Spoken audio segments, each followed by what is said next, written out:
নাফরমান পাপীর লাশ যখন কেউ কাঁধে তুলে খাটের মধ্যে করে কবরস্থানের দিকে রওনা দেয়, আল্লাহর কসম নবী বলছে সে চিৎকার দেয় আর বলে, ইয়া ওয়াইলাহা আইনা তাযহাবুন, হায় আমার মন্দ কপাল, তোমরা আমারে কই নিয়ে যাচ্ছ, কেন ওইদিকে নিয়ে যাচ্ছ? রাসূলুল্লাহ সাল্লাল্লাহু আলাইহি ওয়াসাল্লাম বলেন, ওই নাফরমানের চিৎকার আল্লাহর সমস্ত মাখলুকাত, শুধু মানুষ এবং জিন ব্যতীত বাকিরা সবাই শুনতে পায়। ওয়ালাউ সামিআল ইনসানু লাসাইকা, নবীজি বলেন মানুষ যদি একবার শুনতো, সাথে সাথে সমস্ত মানুষ চিৎকার দিয়ে বেহুশ হয়ে পড়ে থাকত। ওরে ভাইয়া, কবরের আযাব না, শুধু ওই খাটিয়াটা নিচ্ছে একমাত্র কবরস্থান, এই সময়ের চিৎকার। আমরা কিতাবে পড়ছি, যদি একবার জীবনে কোনো মহল্লার কোনো মানুষ কোনো নাফরমানের লাশের চিৎকার একবার শুনতো, খোদার কসম, আল্লাহর কসম, তো মানুষ আর কারো জানাজা দিত না, কাউরে আর দাফন করতো না, কারো লাশ আর কাঁধে নিত না যদি চিৎকার মারে। কথা বুঝেন নাই? তো মানুষের লাশ পড়ে থাকতো, পচে গলে যেত। আল্লাহ তাআলা দয়া করছেন আমাদের উপর, দয়া করেছেন আল্লাহ তাআলা, দয়া করেছেন আমাদেরকে। এজন্য আপনাদের কাছে বলি, আমি সহ আপনারা সবাই আমরা এই কথা ভাবতে শিখি যে আখিরাত নিশ্চিত। ছেলেরা আমার, ভাইয়া, কেন এই রং তামাশার এই জিন্দেগি? এক ওয়াক্ত নামাজ পড়তে চাও না, চুল থেকে নিয়ে পায়ের নখ পর্যন্ত রাসূলুল্লাহ সাল্লাল্লাহু আলাইহি ওয়াসাল্লামের কোনো নমুনা নাই, সাহাবায়ে কেরামের কোনো নমুনা নাই, কোরআনুল কারীমের একটি শব্দের সাথে তোমার কোনো সম্পর্ক নাই, নবী সাল্লাল্লাহু আলাইহি ওয়াসাল্লামের 23 বছরের জিন্দেগির সাথে তোমার কোনো সম্পর্ক নাই। এ কেমন জিন্দেগি ভাইয়া? এ কেমন জিন্দেগি? মসজিদে এশার নামাজ চলতেছে, ওরা স্বেচ্ছাসেবকের কার্ড গায়ে দিয়া সবাই দাঁড়ায় আছে এখানে, তো তুমগো নামাজ কোন দিন? তোমরা যুবক বৃন্দ যে আয়োজন করলা ভাইয়া, তো তোমাদের নামাজ কোন দিন হবে? একটি সেজদার সামনে আমার মতো 100 মৌলবী, 1 কোটি মৌলবীর কি অর্থ আছে? আমি আসলেই কি আর না আসলেই কি? কিন্তু এক সেজদা, আল্লাহ নবী সাল্লাল্লাহু আলাইহি সাল্লাম বলেন, লা সাজদাতুন ওয়াহিদাতুন খায়রুম মিনাদ দুনিয়া ওয়া মা ফিহা। একটি সেজদা, নবীজি বলেছেন, একটি সেজদা উম্মত দুনিয়া এবং দুনিয়ার মধ্যে যা আছে সবকিছুর চাইতে উৎকৃষ্ট। খায়ের, সেই সেজদাটা যার ছুটে গেছে সে কি পরিমাণ বদনসিব। আল্লাহ নবী সাল্লাল্লাহু আলাইহি ওয়াসাল্লাম বলেন, আকরাবু মা ইয়াকুনুল আবদু মির রাব্বিহি ওয়া হুয়া সাজিদ। নবীজি বলেন, বান্দা আল্লাহ তাআলার সবচেয়ে ঘনিষ্ঠ হয়, আল্লাহর কাছে যায় বান্দা সবচেয়ে বেশি যখন সে সেজদা করে। কি করে ভাইয়া? বলেন না, সেজদা করে। সেজদা করলে বান্দা আল্লাহর সবচেয়ে প্রিয় হয়। আর আরবিতে একটা নিয়ম আছে, আপনার কোন জিনিসের পক্ষ দেখে উল্টাটা বোঝা যায়, উল্টাটা দেখে বাওটা বোঝা যায়। তো আরাফুল আশিয়া বিল আদদাদ, তো এটার উল্টা যেটা, তো এটাও তো বোঝাই যায় যে আল্লাহ তাআলার সবচেয়ে ঘনিষ্ঠ হয় সেজদার দ্বারা, তো আল্লাহ তাআলার সবচেয়ে দূরে হয় সেজদা না করার দ্বারা। বান্দা আল্লাহ তাআলার কাছে সবচেয়ে ঘৃণিত হয় যখন সে সেজদা করে না। এই জন্য একটি সেজদা, একটি মাত্র সেজদা যার দ্বারা 1 রাকাত হয় না, 1 রাকাত নামাজ হওয়ার জন্য 2টা সেজদা লাগে। একটি সেজদা না করার কারণে কিতাবের কোন বর্ণনা আছে, ইমাম কুরতুবী বলছেন 80,000 বছর ইবলিস আল্লাহর বন্দেগী করছে, তা 80,000 বছর ইবাদতের পরে গিয়েও একদিন একবার আল্লাহ তাআলার একটা হুকুম সেজদা, একটা সেজদা করে নাই। তো আল্লাহ তাআলা অনন্তকালের জন্য তাকে মরদুদ, মালউন, শয়তান, ইবলিস, তারে রাজিম, অভিশপ্ত বানায় দিছে, অভিশপ্ত বানায় দিছে। আরে অপদার্থ সন্তান, এই নওজোয়ান, তুই কতগুলো সেজদা দেস নাই নাফরমান, তুই কত বড় শয়তান, কত বড় শয়তান বেটা, তুই ছোটখাটো শয়তান বেটা, তো ওই শয়তানের থেকে বড় শয়তান বেটা। ওই শয়তান তো একটা সেজদা করে নাই।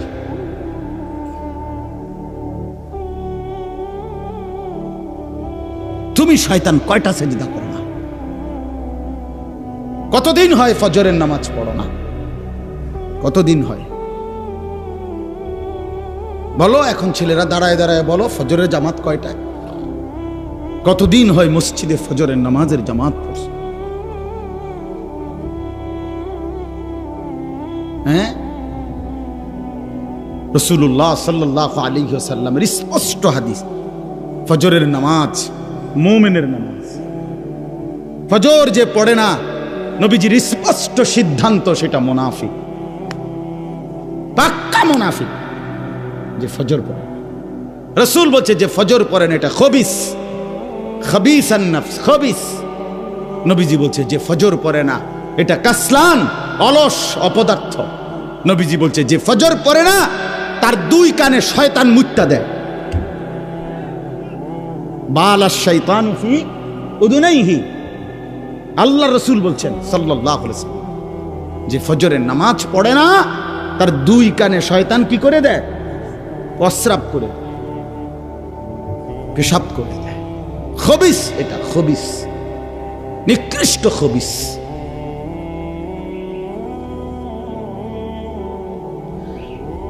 মান কাসুরা সালাতুহু হাসুনা ওয়াজহুহু, নবীজি বলে যে নামাজ বেশি পড়ে আল্লাহ তাআলা তার চেহারা সৌন্দর্যময় করে। যার নামাজ যত বাড়বে তার চেহারার নুরানিয়াত, সৌন্দর্য তত বাড়বে। হোক না সে কালো, হোক না সে নিগ্রু, কিন্তু তার চেহারা মায়াময়। বেলাল তো ছিল কালো, আল্লাহ তাআলার কাছে দামি। আবু লাহাব তো ছিল শুধু সুন্দর না, সুন্দরের আব্বা, সুন্দরের আব্বা। আবু লাহাব শব্দের অর্থ হইল সুন্দরের বাপ। আবু লাহাব একবার টকটকে সুন্দর ছিল, বেশি সুন্দর ছিল আবু লাহাব। আবু লাহাবের নাম আবু লাহাব না, আব্দুল উজ্জা, ওইটা ছিল তার মূল নাম। আর আবু লাহাব তার উপাধি, মানে এত বেশি সুন্দর ছিল, টকটকে সুন্দর। অথচ সে আল্লাহ তাআলার কাছে কি পরিমাণ ঘৃণিত! কি ভাই, বেলাল কি পরিমাণ প্রিয়, কি পরিমাণ প্রিয়! কোরআন শরীফে আছে সূরা নিসার মধ্যে 69 নম্বর আয়াত, এক হাবশী সাহাবী, এই কালো নিগ্রু সাহাবী, আফ্রিকান হাবশী সাহাবী, একদিন নবীজিকে, এক সাহাবী আল্লাহ নবী সাল্লাল্লাহু আলাইহি সাল্লামকে একদিন বলছি, ইয়া রাসূলুল্লাহ, আমার একটা প্রশ্ন ছিল, কথা ছিল। আল্লাহ নবী সাল্লাল্লাহু আলাইহি সাল্লাম বলেন, বলো।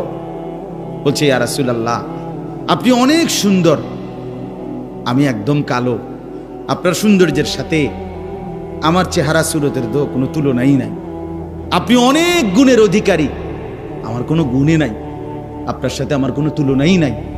কিন্তু আমার একটা সান্ত্বনা তো আছে দুনিয়াতে, যে আমি যখনই আমার মনটা চায়, আমি শত কালো হই, শত দুর্বল হই, সামান্য মানুষ হই, তা আমি আপনারে দৌড়াই আইসা দেখি, আর আপনারে দেখলে আমার দিল শান্ত হয়ে যায়। এখন আমার প্রশ্ন হইল, হাসরের ময়দানে তো আপনি আল্লাহ তাআলার উচ্চ জান্নাত, সর্বোচ্চ জান্নাতে চলে যাবেন, কারণ আপনি তো সর্বশ্রেষ্ঠ। আপনারে তো আল্লাহ জান্নাত দিবে, সর্বোচ্চ জান্নাত। আর আমারে দিবে কিনা তার কোনো নিশ্চয়তা নাই। যদি দেয়ও তো দিব, যে কোনো একটা জান্নাতেই তো দিব, আমারে দিল। দয়া করে যদি আল্লাহ দেয়, তখন সেইটা তো আর আপনি যেখানে থাকবেন ওইখানে না। তাহলে এখন আমার প্রশ্ন হলো, ইয়া রাসূলুল্লাহ, এখন তো আমি শত দুর্বল হওয়ার পরেও কোনো দিক থেকে আপনার সাথে আমার তুলনা নাই, তারপরেও আমি দৌড়াইয়া আইসা আপনারে দেখতে পাই। এখন জান্নাতে যাওয়ার পরে আপনি থাকবেন কত উঁচা জান্নাতে, সেখানে তো আমি আপনাকে দেখব না, আমি থাকবো আমার জান্নাতে। ইয়া রাসূলুল্লাহ, আল্লাহর কসম নবী, এই জান্নাতে গিয়েও যদি আমি আপনাকে না দেখি, তো ওই জান্নাতে থাকাটাও তো আমার জন্য কষ্টকর হয়ে যাবে। আমি কি তাইলে আপনাকে দেখব না তখন? তখন আল্লাহ তাআলা কোরআনুল করিমের আয়াত নাজিল করে আল্লাহ তাআলা বলেন, বন্ধু ওরে বলেন ব্যবস্থা আছে, আপনার সাথেই থাকবে। ওয়ামান ইউতি'আল্লাহা ওয়ার রাসূল ফাউলাইকা মা'আল্লাযীনা আন'আমা আল্লাহু আলাইহিম মিনান নাবিয়্যিনা ওয়াস-সিদ্দীকিন ওয়াশ-শুহাদা'i ওয়াস-সালিহিন ওয়া হাসুনা উলাইকা রফিকা। রব্বুল আলামিন বলেন, বন্ধু আপনি বলে দেন যে বা যারা আল্লাহর আনুগত্য করবে, আপনি রাসূলের অনুসরণ করবে, আমি আল্লাহ ওয়াদা দিলাম ওই ব্যক্তি বা গ্রুপকে, ওই সম্প্রদায়কে, ওই মানুষগুলোকে সরাসরি আপনারা সমস্ত নবীদের সাথেই থাকতে দেব। ফাউলাইকা মা'আল্লাযীনা আন'আমা আল্লাহু আলাইহিম মিনান নাবিয়্যিন, সমস্ত নবীদের সাথে থাকতে দেব। 2 নম্বরে নবীদের পরে যারা শ্রেষ্ঠ উম্মত তারা হলো সিদ্দিক, তাদের সাথে থাকতে দেব। 3 নম্বরে এরপরে সর্বশ্রেষ্ঠ যারা শহীদগণ তাদের সাথে থাকতে দেব। 4 নম্বরে যারা আমার সালেহীন, আমার সমস্ত হুকুম মাননেওয়ালা নেক বান্দা তাদের সাথেই থাকতে দেব। ওয়া হাসুনা উলাইকা রফিকা, আল্লাহ বলেন তখনই দেখবে সে কি উত্তম, কি চমৎকার বন্ধু পেল। প্রিয় ভাই আমার, বাবা আমার, পর্দার আড়ালের মা বোন আমার, এটা বোঝা উচিত। আজকে নওজোয়ান তোমরা বুঝতেছ না, কোনোটাই বুঝতেছ। কি এক নেশা আর কি এক মোহ, কিসের উপরে জিন্দেগি শেষ করে দিচ্ছ। না মায়ের সাথে কোনো বাঁধন আছে, না বাবার সাথে কোনো বন্ধন আছে, না উলামায়ে কেরামের সাথে কোনো বাঁধন আছে, না ইমাম সাহেবের সাথে কোনো সম্পর্ক আছে, না আল্লাহর সাথে, না রাসূলের সাথে, না কোরআনের সাথে, না ইসলামের সাথে। কিরে ভাইয়া, মুসলমানের ঘরে জন্ম নিয়া এক মুসলমান পবিত্র মায়ের 2টা বছর দুধ খাইয়া মুসলমানের অঞ্চলে মহল্লায় থাইকা এভাবে আল্লাহরে ভুলে গেলা কেন? আর এটা কি, তুমি কি আফ্রিকার জঙ্গলে থাকো যে নামাজ চেনো না? তুমি কি হিমালয় পর্বতের চূড়ায় বড় হইছিলা যে তুমি এক ওয়াক্ত নামাজ দেখো নাই? চারিদিকে এত মসজিদ, চারিদিকে এত মাদ্রাসা, চারিদিকে উলামায়ে কেরাম, এরপরও এক ওয়াক্ত নামাজও যারা পড়ো না। আরে জানোয়ার, তুই এত বড় জানোয়ার হইলি কেমনে? তুই এত বড় হাইওয়ান কেমনে হইলি? তুই কোন মার দুধ খাইলি? মুসলমানের বাচ্চা কেমনে এত বড় জানোয়ার হয়? মুসলমানের বাচ্চা এত বড় গাদ্দার কেমনে হয়? মুসলমানের ঘরে জন্ম নিয়ে এত বড় গাদ্দার হয় কেমনে মিয়া? এটা কি ধরনের বাচ্চা? ওই এভাবে আল্লাহরে ভুলে গেল কেন? ওই এভাবে আখিরাত ভুলে গেল কেন? আহা ভাইয়া আমার, আখিরাত তো অনেকগুলো ঘাটি। 1 নম্বরে হচ্ছে জান কবজ হওয়া, মৃত্যু, এরপরে কবর, এরপরে হাসরের মাঠ, এরপরে মিজান, এরপরে ফুলসিরাত, এরপরে জান্নাত জাহান্নাম, এবং এক একটা হাজার হাজার বছরের লম্বা ঘাটি। বন্ধু আমার, শুধুমাত্র কসম আল্লাহর, কোন ব্যক্তি যদি বেঈমান, কাফের, মুশরিক, নাফরমান, পাপী জিন্দেগি নিয়া মৃত্যু পর্যন্ত পৌঁছে, খোদার কসম শুধু মৃত্যুর যন্ত্রণা, শুধু জান কবজের যন্ত্রণা, আল্লাহর কসম এটুকুই সহ্য করার ক্ষমতা তার থাকবে না। এই জান কবজের যন্ত্রণার সামনে তার 60 বছরের দুনিয়া যা ভোগ করছিল, মজা করছিল, 1 সেকেন্ডে ভুলে যাবে।